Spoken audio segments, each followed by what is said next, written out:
नमस्कार, मैं नवीन जायसवाल 4 PM राजस्थान में आपका स्वागत है। इस वीडियो में हम 3 खबरों पर चर्चा करेंगे। पहली खबर, आखिर कांग्रेस की लिस्ट कहां अटक गई है। दूसरी खबर है कि बीजेपी ने जिसे काला धन बताया था, उसकी हकीकत क्या है। और तीसरी खबर है, कांग्रेस में क्यों हो रही है 40 खोखों की बात।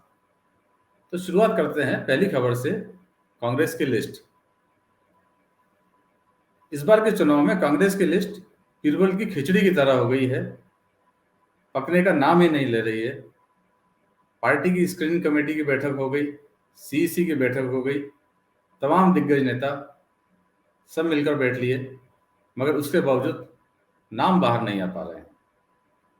आखिर क्यों रुकी हुई है पार्टी की लिस्ट, जबकि दूसरे राज्यों में जहां चुनाव हो रहे हैं, एमपी है, छत्तीसगढ़ है, तेलंगाना है, वहां पर कैंडिडेटों की लिस्ट जारी हो चुकी है, मगर राजस्थान में पार्टी अब भी तय नहीं कर पा रही है कि वो किन्हें चुनाव में टिकट देने वाली है।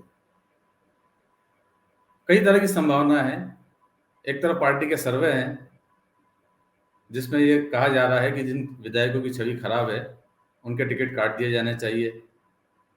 तो एक पक्ष ये भी है कि मुश्किल वक्त में जिन्होंने गहलोत सरकार का साथ दिया, सरकार बचाई, गहलोत उन्हें अब नवाजना चाहते हैं, उन्हें छोड़ना नहीं चाहते हैं। कई तरह की कश्मकश है। इन्हीं कश्मकश में पार्टी का टिकट रुका हुआ है। बड़ी बात यह भी है कि पार्टी को मालूम है कि जब भी टिकट बांटेंगे, लिस्ट जारी होगी, पार्टी में उतना ही बवाल होगा जितना फिलहाल बीजेपी में दिखाई दे रहा है।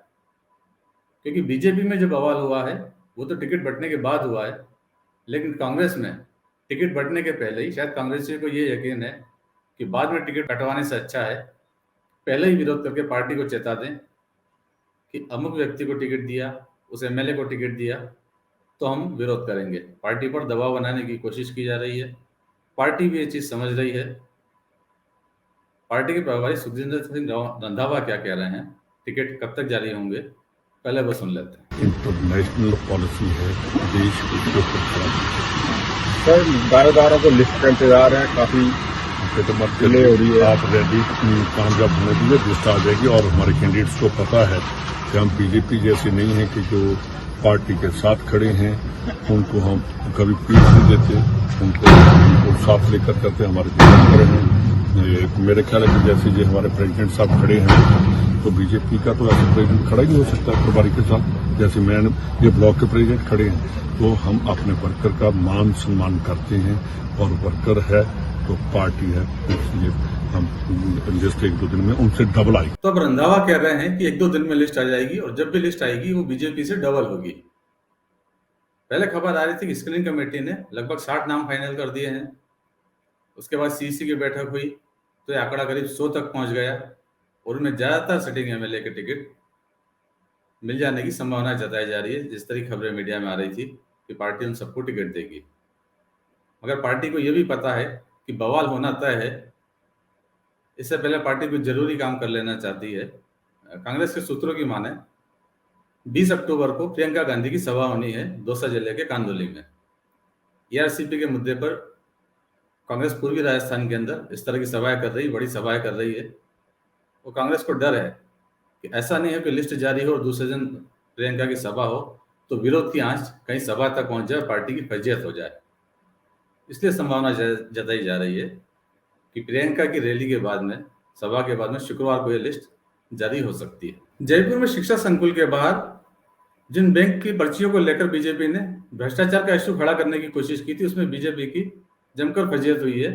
आपको ध्यान होगा कि एक दिन पहले बीजेपी ने कुछ कचरे की पर्चियों को लेकर इश्यू बनाया था कि ये पर्चियां काले धन से जुड़ी हुई है, भ्रष्टाचार से जुड़ी हुई है। मंत्री जाहिदा के घर के बाहर सड़क के दूसरी तरफ ये पर्चियां मिली थी कचरे के ढेर में। इसके बाद बीजेपी ने शिकायत की थी कि मंत्री जाहिदा का इससे कनेक्शन है। उसको लेकर बीजेपी ने एक ट्वीट भी किया था और जाहिदा को घेरने की कोशिश की थी। शिक्षा राज्य मंत्री जाहिदा के घर के पास मिली नोटों की गड्डी की पर्ची।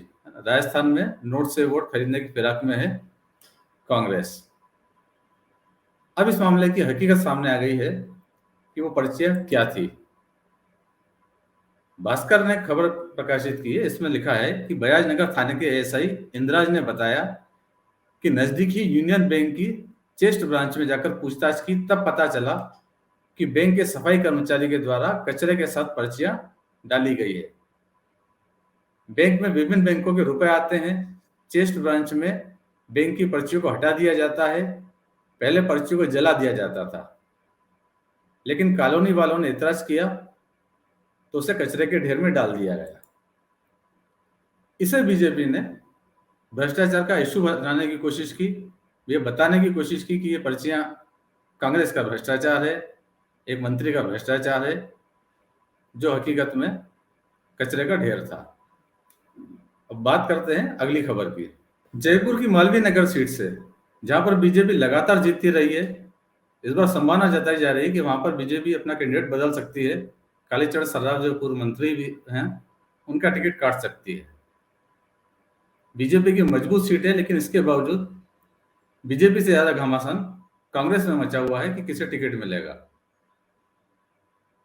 पार्टी यहां से 2 बार अर्चना शर्मा को टिकट दे चुकी है, दोनों बार अर्चना शर्मा हार चुकी हैं, मगर इस बार उनका एक पुराना वीडियो फिर से वायरल हो रहा है, जिसमें वो आरोप लगा रही हैं। अर्चना शर्मा एक मंच से कह रही हैं कि उन्हें हराने के लिए, उन्हें पीछे करने के लिए बीजेपी ने उन्हीं की पार्टी के एक नेता से सौदा कर लिया, और सौदा भी किया है 40 खोखों का। क्या कह रही है अर्चना शर्मा, पहले इस वीडियो को सुनते हैं। कि मेरे प्रतिद्वंदी को लगा, इसलिए लगा कि सर्वे में वो हार रहे हैं, तो मैं सोचा कि मेरा पार्टी में जो प्रतिद्वंदी है उससे मैं गठजोड़ कर लूं, और दोनों ने होटल में बैठक कर ली। ठीक है, अब मुझे क्या पता है दोनों ने कर ली, मैं तो पीछे पीछे थोड़ी चलती हूँ, लेकिन भाई दीवारों के भी कान होते, ऐसे ही थोड़ी किसी ने कहा। तो दीवारों से छनकर बात बाहर आई कि 40 खोखे का सौदा हो गया। ठीक है, अब इतना बड़ा सौदा, मैं कहूँ जैन साहब मुझे दे दो बाबा, मैं क्यों चुनाव लड़ूं, मुझे रोकने के लिए खर्च करते हो। ये वीडियो तो 2 महीने पुराना बताया जा रहा है, लेकिन चूंकि अभी चुनाव के टिकट फाइनल होने हैं, कांग्रेस की तैयारी चल रही है, तो ये वीडियो फिर से वायरल होना शुरू हो गया।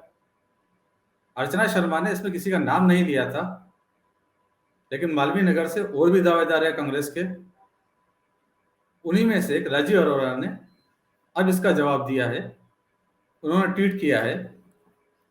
ट्वीट में क्या लिखा है आपको बताते हैं। राजीव अरोड़ा ने ट्वीट किया है कि 2 बार हारने के बाद भी टिकट लेने की दुर्भावना मालवीय नगर से कांग्रेस पार्टी को नुकसान पहुंचा रही है।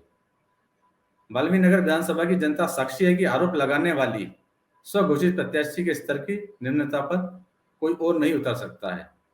लोग बताते हैं कि क्षेत्र के आम लोगों से मकान के पट्टे के नाम पर पैसे वसूले गए हैं, राजनीति से पैसा बनाने की जुगत लगाई गई है।